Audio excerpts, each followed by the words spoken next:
Welcome back friends, ये हमारी video number 27 class 12 computer science with Python series के लिए। और हम डिस्कस कर रहे थे चैप्टर नंबर 4 फाइल हैंडलिंग को। और इस चैप्टर की प्रीवियस वीडियो में हमने डिस्कस किया था कैसे हम फाइल से डेटा को रीड करते हैं, और इस वीडियो में हम डिस्कस करेंगे कैसे हम फाइल में डेटा को राइट करते हैं या प्रोग्राम से कैसे डेटा को स्टोर किया जाता है फाइल्स के अंदर। तो स्टार्ट करते हैं। इस वीडियो के लिए टॉपिक हमारा है राइटिंग इन फाइल्स। तो टॉपिक हमारा है writing in files.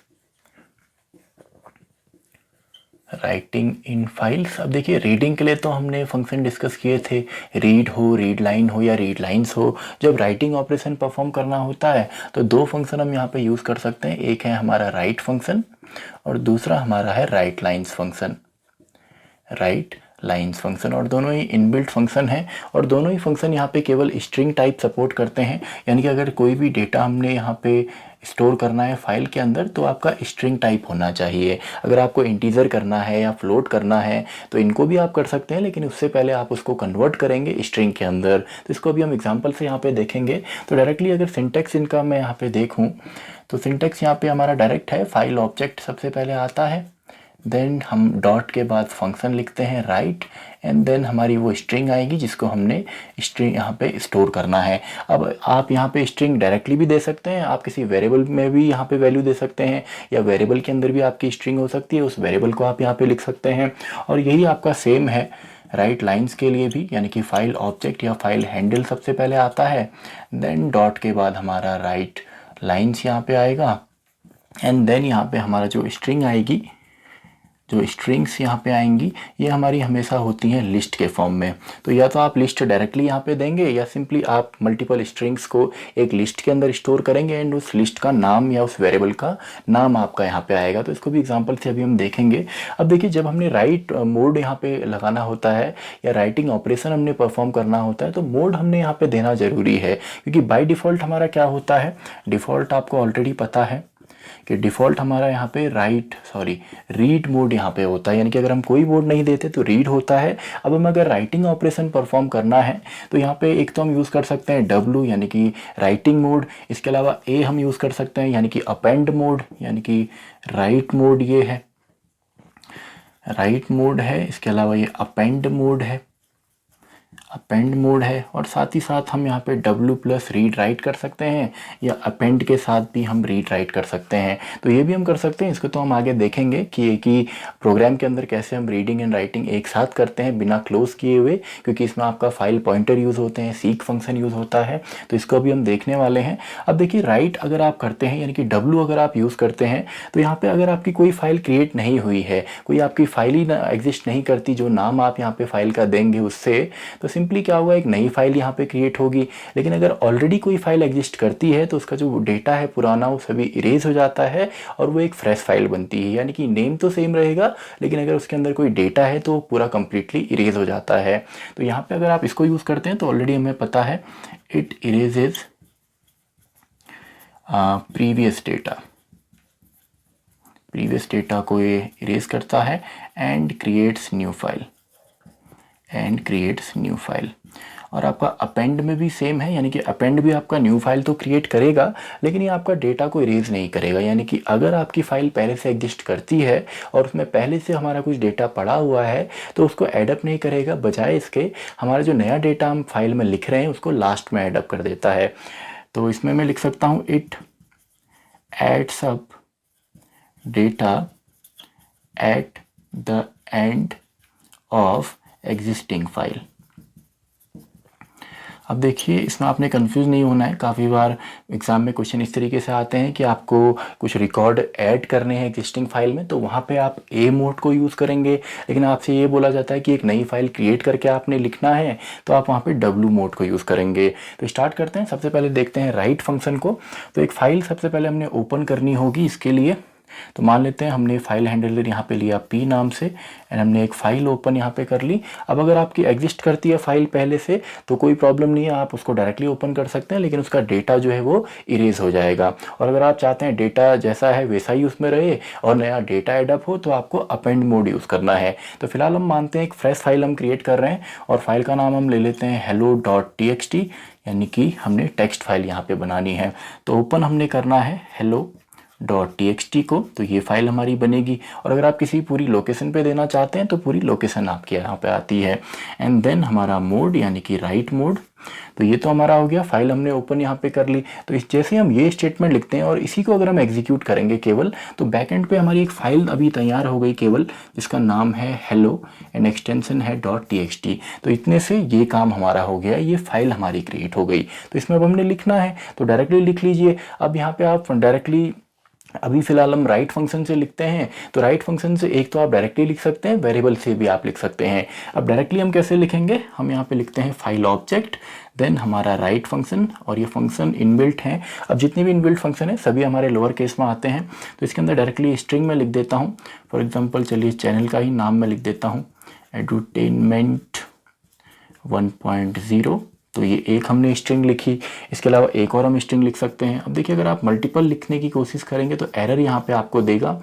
And today is great, तो एक और मैंने यहाँ पे लिख दिया। अब ये एज इट इज़ हमारा लिखता है, यानी कि कोई न्यू लाइन नहीं, कुछ नहीं, डायरेक्टली एज इट इज़ हमारा लिखने वाला है। तो फाइनली इसको हम क्लोज कर देते हैं। अब देखिए इससे होगा क्या, p.write यानी कि हम राइटिंग ऑपरेशन परफॉर्म कर रहे हैं इस फाइल के अंदर जो हमने ओपन करी है इस स्टेटमेंट से। यहाँ पे हमने क्या लिखा, एडुटेनमेंट 1.0, एंड जो नेक्स्ट यहाँ पे हमने लिखा है टुडे इज़ ग्रेट, ये नेक्स्ट लाइन में नहीं आएगा। अगर हम यहाँ पे /n लिखते तब ये नेक्स्ट लाइन में आता, यानी कि न्यू लाइन कैरेक्टर की मदद से नेक्स्ट लाइन में आता है। ये आपका एज इट इज़ इसके आगे ही आएगा, यानी कि जो जो आप लिखते जाएंगे डायरेक्टली वो सामने पे आएगा। तो इसका नेक्स्ट भी यहीं पे आएगा, टुडे इज़ ग्रेट। तो कुछ इस तरीके से आपका, अगर आप फाइल बैकएंड पे ओपन करते हैं तो कुछ इस तरीके से आपको डेटा मिलेगा, या आप इसी में भी आप कर सकते हैं। फाइल हमने ओपन क्लोज कर दी है, इसी प्रोग्राम में आप रीओपन कर लीजिए। हमने यहाँ पे ओपन कर लिया इसको दोबारा, यानी कि hello.txt। अगर आप बैकएंड पे नहीं देखना चाहते, अगर आप डायरेक्टली इसको ओपन करके देखेंगे तो इस तरीके से मिलेगा, लेकिन आप नहीं करेंगे, डायरेक्टली आपने देखना है तो आप इस तरीके से कर सकते हैं। बाय डिफ़ॉल्ट रीड मोड में ही ओपन होता है, तो डायरेक्टली हम प्रिंट यहाँ पे कर देते हैं p.read, यानी कि सारा का सारा डेटा फाइल से रीड करना है। तो आपको क्या मिलेगा, यही डेटा आपकी स्क्रीन पे मिलेगा। एंड देन आप इसको क्लोज कर दीजिए। तो ये तो हमारा है रीड फंक्शन। अब रीड फंक्शन में ही हम देखते हैं कि कैसे हम एक वेरिएबल को यूज़ करते हैं, या सिंपली हम अलग अलग डेटा टाइप को कैसे कन्वर्ट करके डालते हैं। तो मान लीजिए हमने यहाँ पे सिंपली फाइल को ओपन किया, p ओपन, हमने यहाँ पे लिखा hello.txt एंड राइट मोड। और अगर आपके क्वेश्चन में यह आता है कि आपने इसमें ऐड अप करना है डेटा, तो आप कौन सा मोड यहाँ पे यूज़ करेंगे, अपेंड मोड, यानी कि ऑलरेडी एग्जिस्टिंग फाइल है उसमें ऐड अप करना है, तो यहाँ पे W की जगह हमारा A आने वाला है। तो इसमें आपने कंफ्यूज नहीं होना है, A का भी यूज़ करेंगे और W का भी यूज़ करेंगे, यानी कि राइट एंड अपेंड का भी यूज़ करना है। तो सिंपली हमने फाइल ओपन करी। अब यहाँ पे अलग अलग टाइप का डेटा हम लेते हैं, यानी कि मान लीजिए एक मैंने वेरिएबल यहाँ पे ले लिया A, इसमें तो डायरेक्टली स्ट्रिंग हमारी है टुडे इज़ ग्रेट, और एक हमने यहाँ पे डेटा ले लिया B जिसमें है 17 यानी कि इंटीजर टाइप। एक हमारा डेटा हमने ले लिया 42.4 यानी कि फ्लोटिंग पॉइंट टाइप। अब तीनों ही डेटा को अगर हमने लिखना है, अब इसको हमने मान लीजिए फाइल में कुछ इस तरीके से लिखना है। इसको हम मान लेते हैं हमारा डेटा हमको कुछ इस तरीके से चाहिए, today is great, and then next line में 17, एंड देन नेक्स्ट लाइन में 42.4, और इस फॉर्म में हमें चाहिए। और फाइल तो हमने ओपन यहाँ पे करनी है hello.txt, यानी कि जब हम ओपन करें तो इस फॉर्म में हमको डेटा यहाँ पे चाहिए। तो यहाँ पे सबसे पहले हमने क्या करना है, इस लाइन को आप लिख दीजिए। कैसे लिखेंगे, p.write देन सिंपली A। अब A तो हमारा डायरेक्टली चला जाएगा क्योंकि A स्ट्रिंग यहाँ पे है, तो एज इट इज़ यहाँ पे जाने वाला है। देन हम लिखेंगे, अब देखिए यहाँ पे हमको लिखना है नेक्स्ट लाइन के अंदर। तो नेक्स्ट लाइन में या तो यहीं पे हम /n करते तो चल जाता, यानी कि यहाँ पे अगर T के बाद अगर आप /nbc डबल कोट्स के अंदर लिखते हैं तो चल जाता है, वरना आपको दोबारा यहाँ लिखना पड़ेगा p.write एंड डबल या सिंगल कोट्स में /n ताकि न्यू लाइन में आए। एंड देन नेक्स्ट हमारा p.write। अब हमें यहाँ पे क्या लिखना है, 17 लिखना है। लेकिन अगर डायरेक्टली आप यहाँ पे B लिखते हैं तो एरर यहाँ पे मिलती है कि यहाँ आप जो है इंटीजर यूज़ नहीं कर सकते, तो इसको हमने स्ट्रिंग में कन्वर्ट करना है। और स्ट्रिंग में कन्वर्ट करने के लिए str फंक्शन हमारा यूज़ होता है। तो यहाँ पे हम लिखते हैं str, एंड str स्ट्रिंग में कन्वर्ट किसे करना है, B को। तो B जो 17 है ये स्ट्रिंग में कन्वर्ट हो जाएगा, यानी कि 17 ही दिखेगा लेकिन स्ट्रिंग टाइप होगा। एंड सबसे पहले कन्वर्ट हुआ as a string, then simply उसको हमने राइट कर दिया। एंड देन अगेन राइट में हमारी न्यू लाइन यहाँ पे, एंड फाइनली हम यहाँ पे जो हमारा थर्ड है यानी कि स्ट्रिंग में कन्वर्ट करके हमारा यहाँ पे हमने कर दिया। अब आप डायरेक्टली भी यहाँ पे वैल्यू दे सकते हैं, मैंने 42.4 दी है तो आप यहाँ पे भी इसे लिख सकते हैं, लेकिन फ़िलहाल हम वेरिएबल को यहाँ पे यूज़ कर रहे हैं सी नाम के। तो इस तरीके से हमने किया, तो ये भी आपका लिख देगा। तो सभी हमने लिख दिए, then finally p dot close करके हमने फाइल को क्लोज भी कर दिया। तो बैक एंड पे अगर आप फाइल को ओपन करके देखते हैं तो इसी तरीके से मिलेगा, या अगर आपको इसी प्रोग्राम में आके कंटिन्यू करना है तो इसके बाद में चलिए कोड यहाँ पे लिख देता हूँ, आप इसको दोबारा ओपन करें hello.txt and then simply print इसको कर लेते हैं डायरेक्टली। तो प्रिंट हमने कर दिया p.read, तो सारा का सारा डेटा जो हमने यहाँ से रीड किया था वो आपकी स्क्रीन पे आपको मिल जाएगा। तो कुछ इस तरीके से ये तो था हमारा राइट फंक्शन। तो स्क्रीनशॉट आप इसका ले सकते हैं नोट्स के लिए। देन हम डिस्कस करते हैं राइट लाइन्स फंक्शन को। तो ये हमारा था राइट फंक्शन। अब हम देखते हैं राइट लाइन्स फंक्शन को देखते हैं किस तरीके से हम राइट लाइन्स फंक्शन को यूज़ करते हैं। तो नेक्स्ट हमारा फंक्शन है राइट लाइन्स फंक्शन, जिससे कि मल्टीपल स्ट्रिंग्स को हम एक साथ लिख सकते हैं। तो सबसे पहले एक आउटपुट फाइल हम यहाँ पे देख लेते हैं, यानी कि हमको आउटपुट यहाँ पे किस तरीके का चाहिए। तो मान लेते हैं हमने एक फ़ाइल यहाँ पे क्रिएट करनी है जिसका नाम है हेलो एंड एक्सटेंशन हो गया .txt, एंड हमें कुछ इस तरीके से इसमें स्टेटमेंट चाहिए।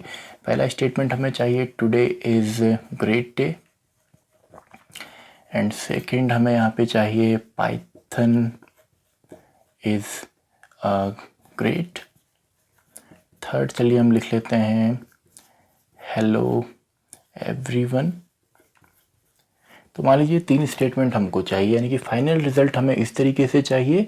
तो सिंपली सबसे पहले हमने फाइल ओपन करनी है, तो हम लिखेंगे p = ओपन, एंड फाइल है हमारी hello.txt, और हमने इसमें राइट करना है, अपेंड नहीं करना, रीड नहीं करना। तो w मोड यानी कि राइट मोड। अब इतना करने से क्या होगी, एक ब्लैंक फाइल हमको यहाँ पे मिल जाएगी, इसमें फ़िलहाल कुछ नहीं है लेकिन फाइल हमारी क्रिएट हो गई। तो सिंपली इसमें हमें लिखना है। अब आप डायरेक्टली भी लिख सकते हैं, वेरिएबल की मदद से भी लिख सकते हैं। अगर डायरेक्टली हम देखें तो मान लीजिए हमने यहाँ पे किया p.writeLines। अब यहाँ पे जो डेटा हमारा हम इसमें लिखते हैं, ये हम लिखते हैं आपका लिस्ट के फॉर्म में। तो लिस्ट के फॉर्म में हम लिखेंगे, तो लिस्ट इसी के अंदर हम स्टार्ट कर लेते हैं। फिलहाल हम वेरिएबल नहीं कर रहे, डायरेक्टली हम लिस्ट के फॉर्म में दे रहे हैं। तो सबसे पहले क्या है, टुडे इज़ ग्रेट डे। तो इसके अंदर सिंगल या डबल कोट्स के अंदर आ जाएगा टुडे इज़ ग्रेट डे। तो एक स्टेटमेंट ये है। अब देखिए यहाँ पे अगर हम इसको यहीं पे क्लोज करके कॉमा करके नेक्स्ट अगर यहाँ पे एलिमेंट बनाते हैं एक लिस्ट का, तो क्या होगा, जब आउटपुट में आप देखेंगे तो आपको ये एक ही लाइन में दिखेगा, यानी कि आउटपुट कुछ इस तरीके से हमको दिखेगा। सबसे पहले तो आएगा टुडे इज़ ग्रेट डे, लेकिन नेक्स्ट जो हमारा आपको जो मिलने वाला है वो आपको ठीक इसके आगे ही मिलेगा, यानी कि पाइथन इज़ ग्रेट। ये सभी चीज़ आपको एक ही लाइन में मिलने वाला है। तो यहाँ पे हमको क्या करना है, हमें नेक्स्ट लाइन पे आना है। तो इसी के अंदर हमें न्यू लाइन कैरेक्टर भी देना होगा, वरना ये बाय डिफ़ॉल्ट खुद ही जो है न्यू लाइन कैरेक्टर यहाँ पे इंक्लूड नहीं करता। तो यहाँ पे हमारा /n आएगा, देन हम इसको क्लोज करेंगे। तो अब ये पूरी एक स्ट्रिंग है, और ये स्ट्रिंग जैसे यहाँ पे आएगी देन न्यू लाइन यहाँ पे ऑटोमेटिकली नीचे इसको ले आएगा। तो एक यहाँ पे एलिमेंट हो गया कॉमा के बाद। दूसरा जो एलिमेंट है यानी कि Python is great and /n, and comma के बाद इसको मैं नीचे लिख लेता हूँ। तीसरा है हेलो एवरीवन, एंड यहाँ पे हमने इसको क्लोज किया, एंड फाइनली हमने यहाँ पे जो हमारा फंक्शन है राइट लाइन्स उसको भी क्लोज किया, एंड फाइनली आप क्लोज कर दीजिए। तो सिंपल है, ये हमने राइट लाइन से मल्टीपल लाइन्स यहाँ पे लिखी। बैक एंड पे जब आप फाइल ओपन करेंगे तो इस तरीके से आपको मिलेगा। आप यहाँ पे किसी वेरिएबल की मदद से भी कर सकते हैं, यानी कि आप अगर ऐसे करना चाहें तो ये भी सही है। आप लिखेंगे hello.txt, देन हमने लिखा राइट, एंड सिंपली सबसे पहले हम एक वेरिएबल ले लेते हैं के नाम से, जो कि एक लिस्ट होगी। तो इसमें आप लिख दीजिए टुडे इज़ ग्रेट डे। तो चलिए इसमें हम इसको ओपन भी करके देख लेंगे। तो ये हमारा एक हो गया। देन नेक्स्ट है पाइथन इज़ ग्रेट, तो पाइथन इज़ ग्रेट भी हमने लिख दिया, /n, एंड नेक्स्ट हमारा है हेलो एवरीवन। तो ये पूरा एक ही आपका स्टेटमेंट है, एक ही लाइन में आपका आएगा, ये एक ही लिस्ट के अंदर हमारा आएगा। तो इस तरीके से हमने लिस्ट क्रिएट करी and P dot right lines में हमने के को डाल दिया, तो ये भी हमारा चल जाएगा। इस तरीके से आप कर सकते हैं। अब इसी को चलिए हम ओपन भी कर लेते हैं और आउटपुट हम डायरेक्टली देख लेते हैं। तो हमने p इक्वल्स टू ओपन यहाँ पे किया hello.txt को। तो आप बैकएंड पे अगर नहीं देखना चाहते तो आप अपने प्रोग्राम में भी डायरेक्टली ओपन कर सकते हैं।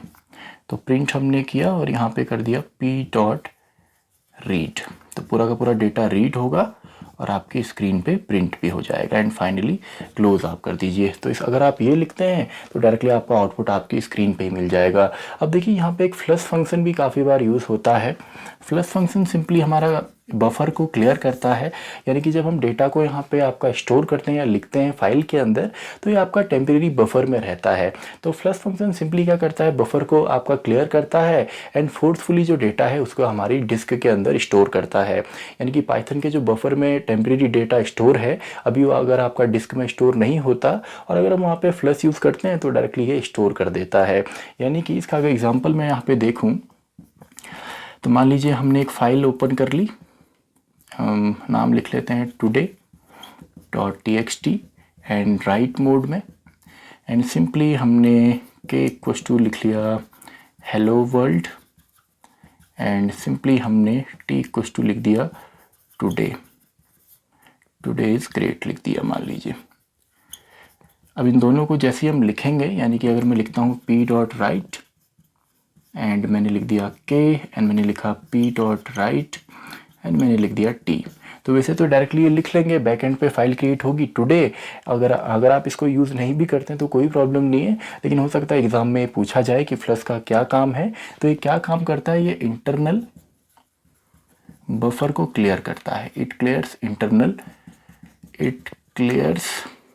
इंटरनल बफर आप लिख सकते हैं। बफर जहाँ पे टेम्परेरी डेटा स्टोर होता है, जैसे आपने यूट्यूब में या कहीं पे देखा होगा बफरिंग हम लोग बोलते हैं, यानी कि बफर हो रहा है, डेटा अभी लोड नहीं हुआ है, मेन हमारे कंप्यूटर में भी नहीं आया है, वो अभी मेमोरी के अंदर है। तो बफर ना हो, डायरेक्टली उसको हम फोर्सफुली स्टोर करें। वैसे तो डायरेक्टली हो जाता है, लेकिन आप करना चाहें कर सकते हैं p डॉट फ्लश, यानी कि ऑब्जेक्ट का नेम देन फ्लश फंक्शन। तो डायरेक्टली ये फोर्सफुली ये यानी कि इंश्योर करता है।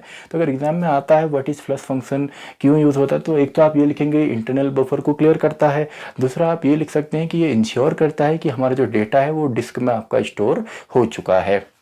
तो एफ डॉट फ्लश देन हमने इसको क्लोज भी कर दिया। तो सेम है, आप बैकएंड पे देखेंगे तो फाइल अगर आप इसको नहीं भी यूज़ करते, अगर आप यूज़ करेंगे नहीं करेंगे, दोनों में आपको आउटपुट सेम ही मिलने वाला है। तो आई होप दोनों ही जो हमारे फंक्शन है आपको समझ में आए होंगे। तो इसी के साथ हमारी वीडियो भी खत्म होती है। स्क्रीनशॉट आप ले सकते हैं नोट्स के लिए।